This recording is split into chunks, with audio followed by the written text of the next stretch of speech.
Tosiaan sun ystävyyssuhde sitten jatkui myös tuon kauden aikana kuopialaisten kesken, ja sitten tuli Panu Poutanen morjastamaan, ja ilmeisesti siinä Poutasen poika tiesi mitä haki, ja mitä sulla jäi tästä mieleen? Joo, Kosta ja Panu tuli silloin, että se oli... Mitäs siitä oli puheet, olin kuullut jo, että ne oli netissä kirjoitellut, että varmaan joutuu matsaamaan. Siinähän se sitten tuli kysellä aloituksessa, ja se sitten matsattiin ihan hyvin, ihan hyvä matsi. Poutanenkin pysyi. Joo, ihan yllättävän hyvin. Oli ihan ties mitä tekee. Yllättävän. Mutta sulla kävi kans pieni vahinko tuolla ensimmäisellä Saipa Junnukaudella, ja sä teet jopa huomattavan määrän pisteitä, niin mitä ihmettä? Se oli joku 11 peliä ja 12 pistettä. Nousi kusipäähän ja sitten niin kiikareille vissiin loppukauden. No näin mä itekin muistelin. No sitten puhutaan tästä 2007-2008 kaudesta, ja lähditte pelaa pitsiturnausta, ja sieltä tuli semmonen mies vastaan kuin Simo Sixpack Pulkki, niin Ville ja huhuja on liikkunut, että jollain tavalla tämä tappelu olisi ollut jopa sovittu ja näin päin pois. Niin mitä muistoja tästä kohtaamisesta? En muista enää sovimisesta mitään, koska aina on kuullut tai mitään tai. Ei, oli ihan hyvä matsi ekaksi matsiksi. Siinä oli totta kai pieni jännitys, kun olihan ei ihan eri kavereja kuin Junnukaudessa. Ihan hyvä matsi, ei siinä. Iskuin vaihdettiin muutama, ei mitään pahempaa. Ja tässä ensimmäisessä ottelussa olin itse myös paikan päällä ja näin, että sinä karkasit läpi ajoon, niin mitä ihmettä tämä oli? Hidas pakki tai sitten aina mun terävät jalat. Paha mennä sanoa. No, lähdit kuitenkin sitten tälle kaudelle sillä aikeen, että voitat SM-liigan pistepörssin, mutta Nälkään Heikki ilmeisesti ei sitten vielä luottanut sen hyökkäyspään kykyihin tarpeeksi. Ja sitten tuossa erässä vaiheessa syksyllä niin pääsit kohtaamaan suuren suosikkisi ja varmasti jonkinlaisen idolisi Sami Heleniuksen ensimmäisen kerran, niin tästä on varmasti jäänyt jonkin verran muistikuvia. Joo, jäi, että siinä oli meidän sen hetkisen valmentajan oli vähän sanomista siinä Heleniuksen kanssa ja sitä sit huuteli, että täältä tulee äijä ja pisti mut siihen ihan eri ketjuun laituriksi yhtäkkiä ja siinä olikin Sami sit yhtäkkiä laiturina. Se vähän arvaili siihen, että mitä tulee tapahtua. Sami kyseli, että mennäänkö. Ja mennään vaan ja kypärät pois ja ihan sovittu siihen. Siitähän sitten alkoi ja hyvin sit Sami sai käden vapaaksi ja tuli vähän mäkompurerin sinne. Ehkä oli vähän liikaa kunnioitusta siihen kanssa. Kuinka paljon mahtoi jopa vaikka oikeasti pelottaa? Joo. Mä en tiedä pelottaa, sinne jännitys oli, et en tiedä oliko se pelkoa. Sehän on ihan fakta, minkä olet itsekin myöntänyt etenkin yöllisissä puheluissa, että olet lukenut Heleniuksen elämäkerran monia kertoja läpi ja sinulla on valtava kunnioitus Samia kohtaan. Ja olit ilmeisesti aika tohkeassa, kun sait sitten ottaa Sami Sedän kanssa kuitenkin sen tangon.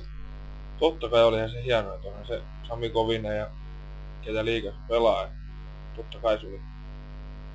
No itse oli ihan hyvä mahdollisuus ja ihan hyvä näyttöpaikka. Muutenkin. Hyvin meni ja sitten se oli ihan reilu matset ja silloin. Ja sitten kohtasitte Samin kanssa toistamiseen ja ainakin sun osalta se meni ehkä hivenen paremmin kuin ensimmäinen peli, mutta ilmeisesti sinulla on vielä vähän opittavaa siinä, miten saat kunnolla sidottua Samin lyöntikäden.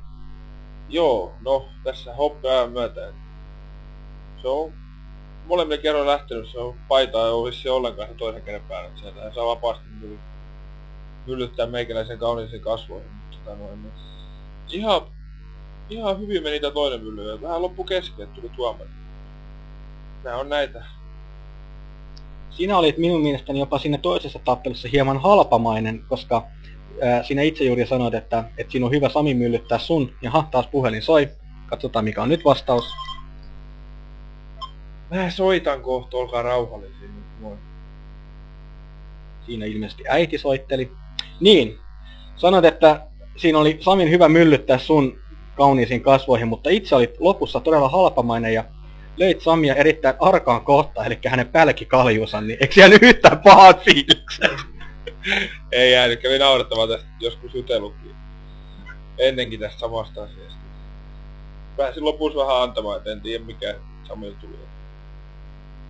Pelästyksen mukaan meidät haueksi vai mikä, kun se vähän jähmettyi siihen.